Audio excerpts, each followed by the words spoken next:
സ്ത്രീയുടെ അഭിമാനത്തെ ചോദ്യം ചെയ്യുന്ന വാക്കോ നോക്കോ പ്രവൃത്തിയോ ഉണ്ടായാൽ കർശന നടപടി സ്വീകരിക്കുമെന്ന് മുഖ്യമന്ത്രി പിണറായി വിജയൻ.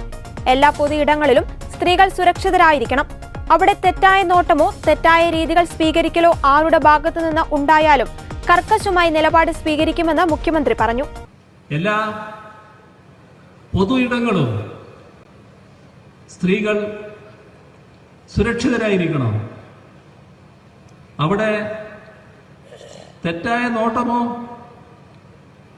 തെറ്റായ രീതികൾ സ്വീകരിക്കലോ ആരുടെ ഭാഗത്തുണ്ടായാലും അതെല്ലാം കർക്കശമായി തന്നെ നേരിടുന്ന നിലപാട് സ്വീകരിക്കും.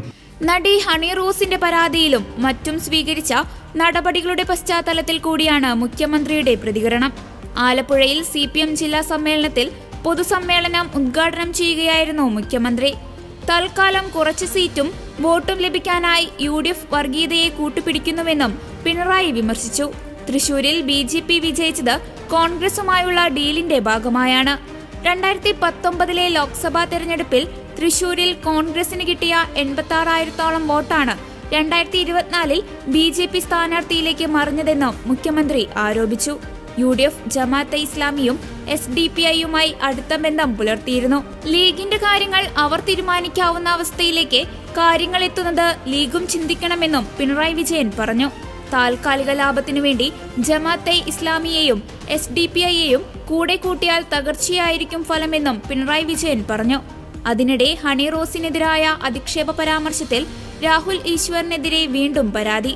ചാനൽ ചർച്ചകളിൽ നടി ഹണി റോസിനെതിരെ മോശം പരാമർശം നടത്തിയെന്ന് ചൂണ്ടിക്കാട്ടി തൃശൂർ സ്വദേശിയാണ് പരാതി നൽകിയത്. എറണാകുളം സെൻട്രൽ പോലീസ് സ്റ്റേഷനിലാണ് പരാതി നൽകിയത്. പരാതിയിൽ ഉടൻ നടപടിയുണ്ടാകുമെന്നാണ് വിവരം. രാഹുൽ ഈശ്വറിനെതിരായ ഹണി റോസിന്റെ പരാതിയിൽ പോലീസ് ഇന്ന് കേസെടുത്തേക്കും. ഇന്നലെയാണ് രാഹുലിനെതിരെ എറണാകുളം സെൻട്രൽ സ്റ്റേഷനിൽ നേരിട്ടെത്തി ഹണി റോസ് പരാതി നൽകിയത്.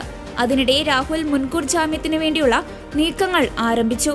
സമൂഹ മാധ്യമങ്ങളിലൂടെ രാഹുൽ ഈശ്വറിന്റെ പരാമർശങ്ങളോട് പ്രതികരിച്ച നടി ഉടൻ തന്നെ നിയമ നടപടികൾ സ്വീകരിക്കുകയായിരുന്നു.